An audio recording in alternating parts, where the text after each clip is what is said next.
Welcome to Chillin' 101. We hope this video helps. You start by making sure you're signed in and have the rights to run programs. Once ready, press the Windows key or click Start to open search.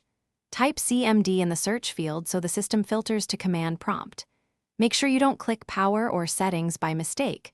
Focus on the search results. If you need elevated rights, note that the next step will require administrator approval, so pause and prepare the administrator password or consent prompt. Once command prompt appears, decide whether you need standard or elevated mode.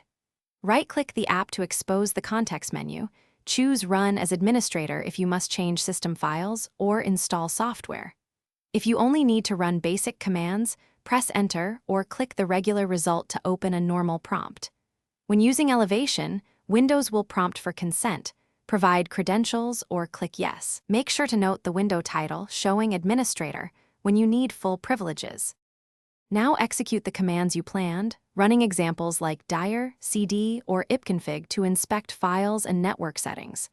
Once done, capture results by redirecting output with filename, txt, or by copying text from the window. When finished, type Exit to close safely. If things go wrong, check 3 common causes. You lack administrator rights, the command isn't in your path, or security software is blocking execution. If that fails, Thanks for watching. Consider subscribing if we helped you.